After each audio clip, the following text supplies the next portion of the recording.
Good day, everybody. Today is July 16th, and you're here with Robin at In the Family Way Coaching.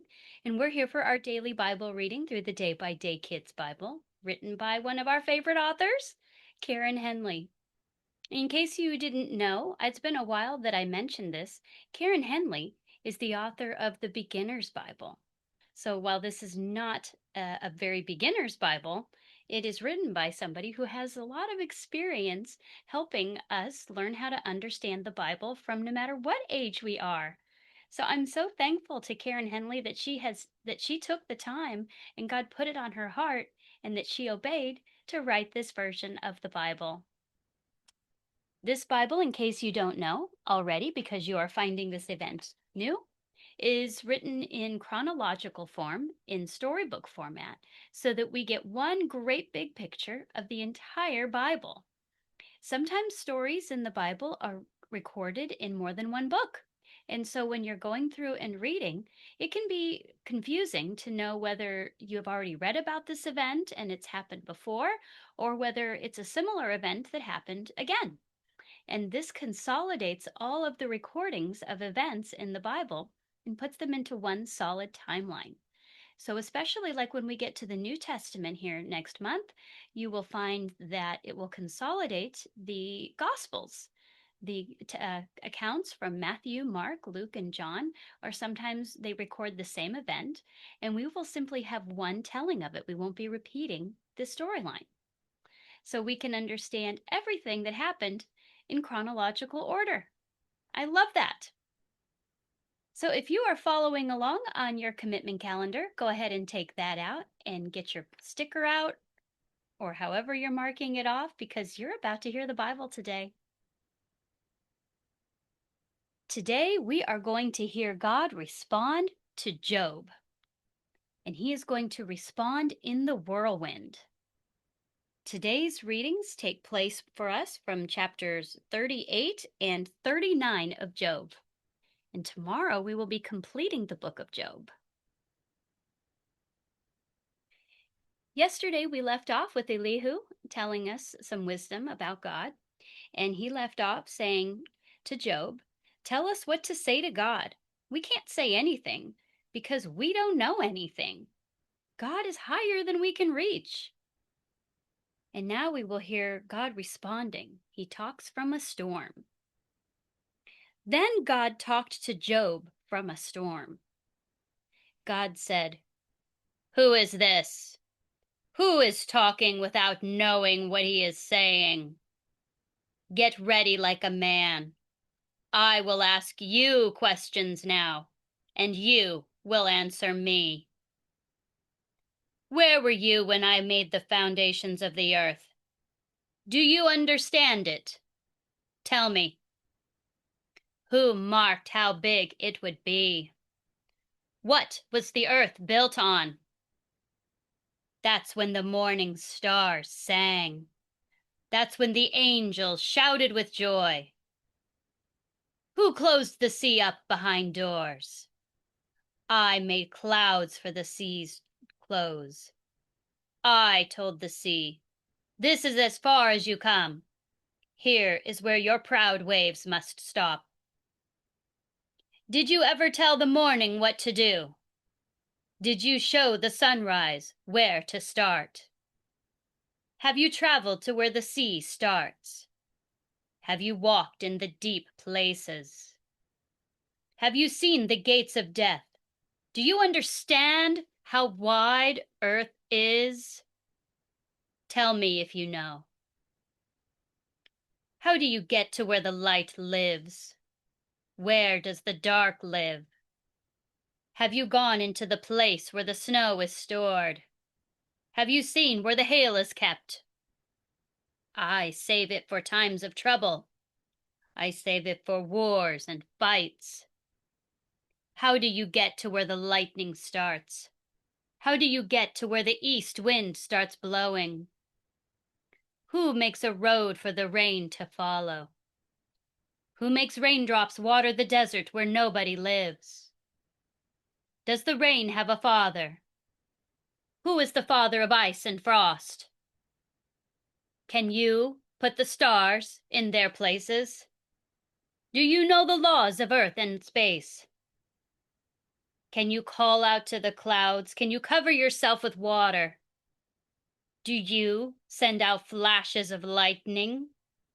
Do they tell you, here we are? Who makes hearts wise? Who made minds understand? Who is wise enough to count the clouds? Do you hunt for the lioness's food? Do you bring them food when they lie in their dens? Who gives birds food to eat when their babies are hungry? Do you know when mountain goats have their babies? Do you watch when a deer has her baby? Asked God. Who lets wild donkeys run free? Will the wild ox serve you? The ostrich flaps its wings with joy, but its wings are not as great as the stork's feathers. She lays eggs on the ground. She lets them get warm in the sand. Someone might step on them, but she does not think about that because God did not make her wise. But she holds out her wings and runs. Then she laughs at horses and their riders. Do you make the horse strong? Do you put a flowing mane on his neck? Do you make him jump like a big grasshopper? Do you make him scare people with his proud sounds? Do you? He hits the ground with his hoof. He runs into the fight, and he is not afraid of anything. He does not run from swords. He hears the war horn blow, and then he cannot stand still. He is ready to go into the fight. He smells the fight. He hears the captain shout. Does the hawk fly because you are wise? He holds out his wings and flies south.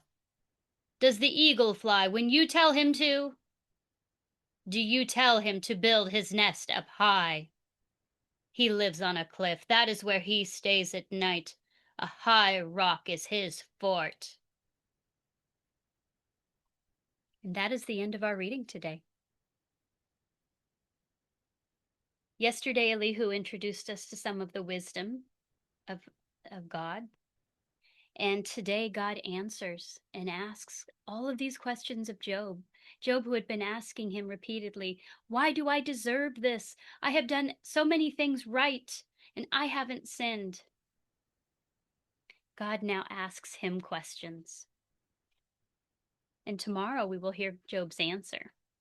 But today, we are going to ponder the many wisdoms and the greatness and the graciousness of our God, our great and holy, majestic God who is one.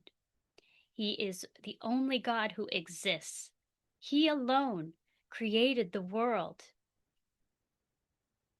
I'm going to read us a couple of passages out of our big Bible too. They covered it a little bit here, but it's not entirely covered in our version. So I wanted to give us a little bit more.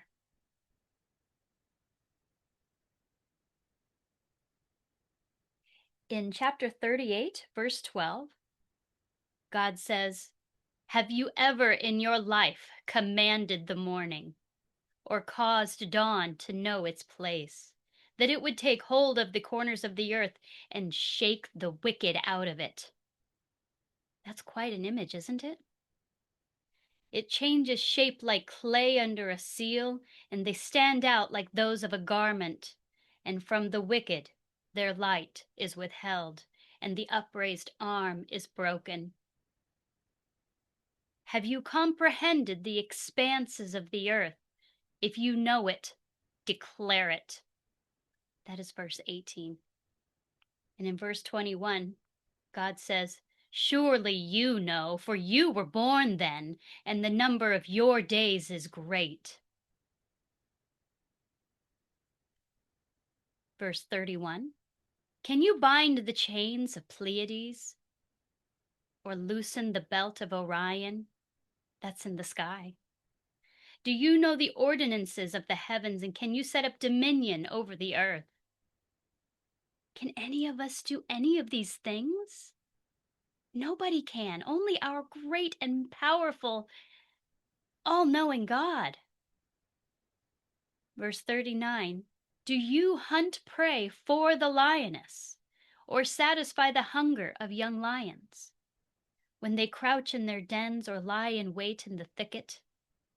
Who arranges provision for the raven when its young cry out to God and wander about for lack of food? Our great God, He is our great shepherd. We know that Jesus is the good shepherd and He takes care of us. But God is the one who takes care of everything before Jesus was sent to be our shepherd. Jesus was always there with God in the beginning. But God is the one who looks out for every single thing on this earth. He asked Job if he was the one who provides food for the raven and for the lions. God cares about His creation. He is not just the creator and then set things up and then walked away for things to just go their own way. God keeps order. He watches out for every single living creature. And He did not bestow wisdom on the ostrich, He tells us, but He bestows wisdom as He chooses in the hearts of men. In chapter 39, we see that the ostrich, it says that she treats her young ones harshly, as if they were not hers, and she is not concerned that her labor was in vain, for God did not endow her with wisdom or give her a share of understanding. God did not choose to give the ostrich understanding or wisdom. That is amazing. God says in verse 26 of chapter 39, is it by your wisdom that the hawk soars, spreading its wings toward the south? Is it by your command that an eagle soars and builds its nest high? God did not simply set life in motion for it to evolve on its own. Everything was created purposely. God designed every single detail of every living creature. God knows everything, not just some things or most things. He did not just set things in motion and then walk away. God knows every little detail. He cares for the animals. He watches them give birth. He knows the number of hairs on our heads. He knew us. He knew you before you were born. He knew me before I was born. He created purpose for you before you were born. He made good works for you to do. He made good works for me to do. Our God is involved in every single detail of every creature's life. That is extraordinary. That is more magnificent than we ever give thought to in a day. God is aware of every single detail of every single living creature, and He has created every single living creature. That is such magnificence, and that is just such a big thought that today our daily application is to ponder our God's greatness. Everything you see, God set in motion. God is in charge of everything. Nothing is outside of His control. We can pray for anything because nothing is too hard or impossible for our God to do. Our God who knows all of the laws of the sky and the earth, the rules of physics, as we would say. God created all of them. They are His rules that we are trying to learn. And none of us can do these things. God is so amazing in that He loves us in all of this. He cares for us. He watches out for us. And we are created in His image. That is just extraordinary. So I hope that you feel that all of these things are just overwhelmingly magnificent today, and that God has lit your light with these amazing thoughts today. I hope you have a fantastic day as you ponder everything that you see today. May God open your eyes to see and your ears that you may hear and be aware of God's great creation and majesty all around you today. And I will be here for everyone again tomorrow.